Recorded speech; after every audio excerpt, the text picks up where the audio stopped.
At first glance, it feels ordinary. A man walks slowly through a silent valley, his footsteps echoing against surfaces that look like nothing more than ancient stone.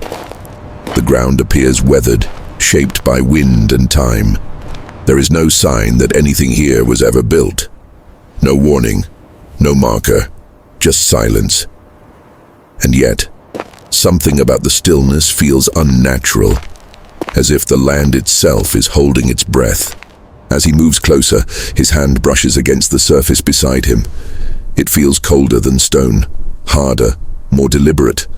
Up close, faint circular shapes begin to emerge, barely visible beneath layers of dust and rust.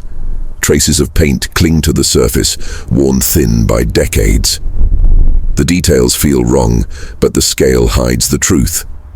When something is this massive, the human mind refuses to question it. He keeps walking, following the long, uneven wall. The camera stays low and close, refusing to reveal the full picture.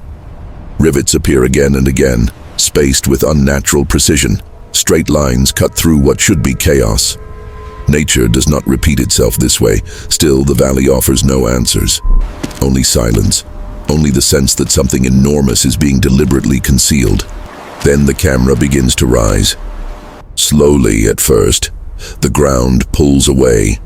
The man becomes smaller, and suddenly the illusion collapses. What once looked like stone is revealed as metal. What felt like cliffs are ship hulls.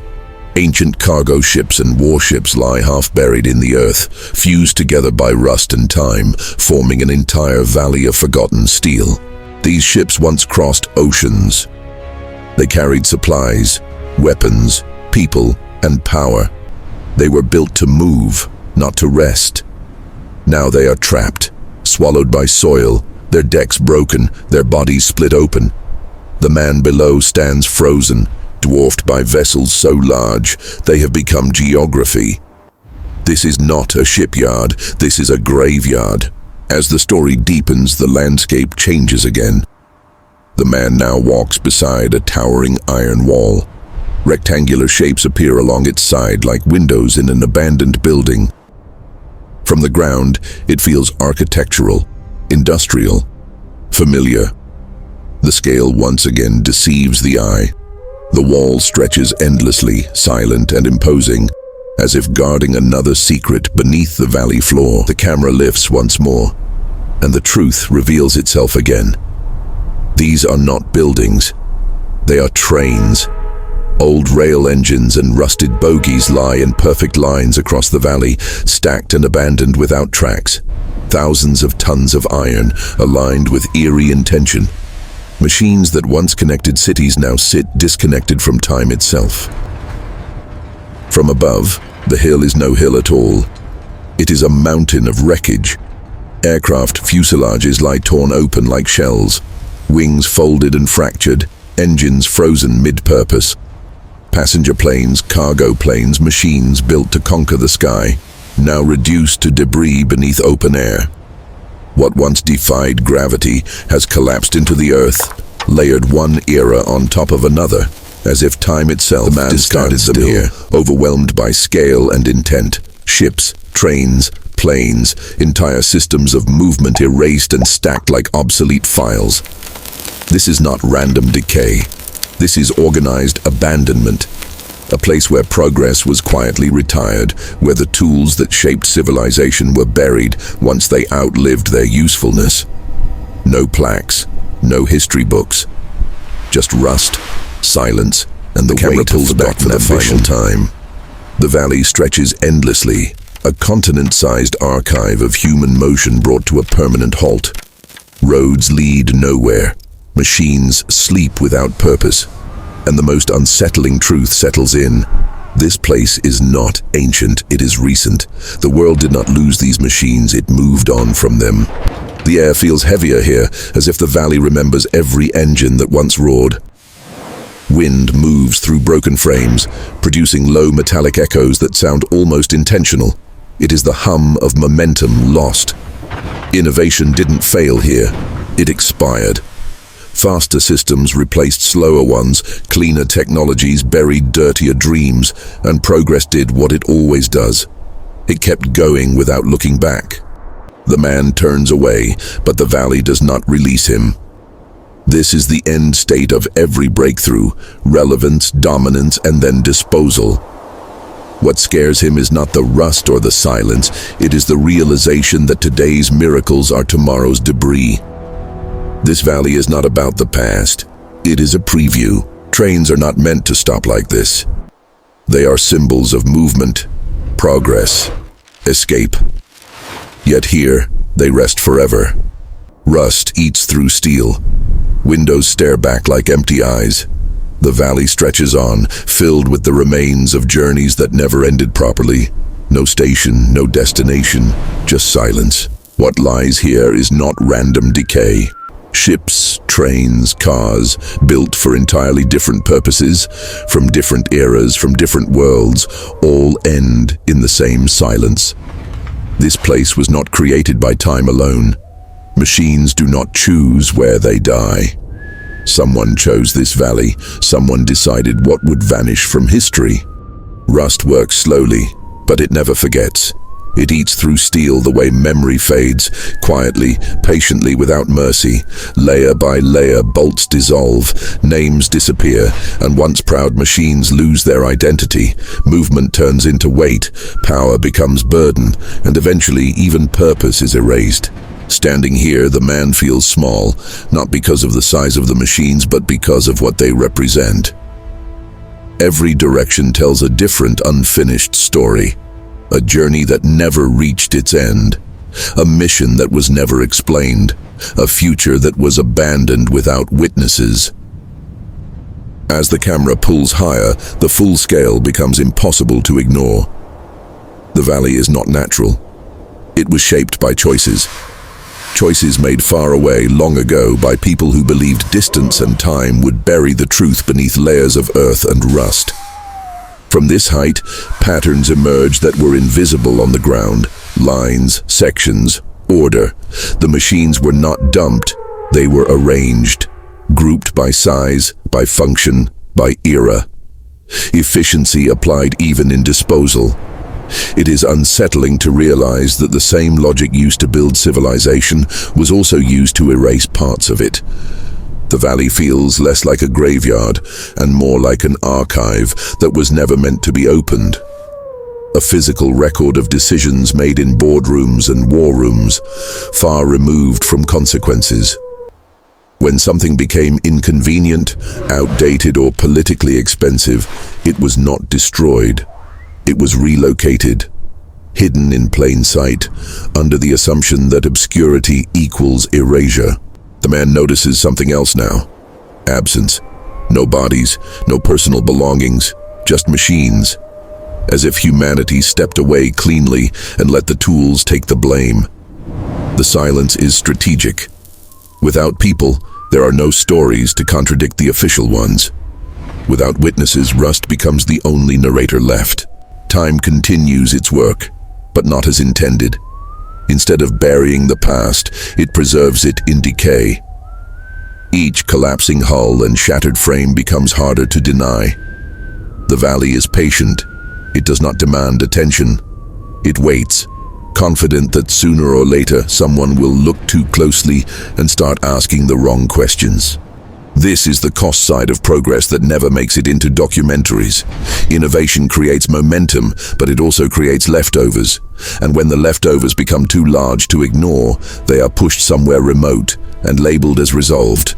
Out of sight, off the balance sheet. Problem closed, at least on paper. The camera reaches its final pullback. Clouds drift overhead, indifferent. The valley remains, massive and unmoved, a silent indictment carved in steel and soil. Nothing here is accidental. This place exists because someone believed the future mattered more than the truth. And for a long time, they were right. The rusty trains stretch across the valley like frozen thoughts. Engine after engine, carriage after carriage, aligned with mechanical discipline. These were not abandoned in haste. They were parked with intention, as if someone planned to return, but never did. Steel wheels sit locked in place, gripping nothing, leading nowhere. Each train once followed a schedule. Timetables, signals, destinations. Now time ignores them completely.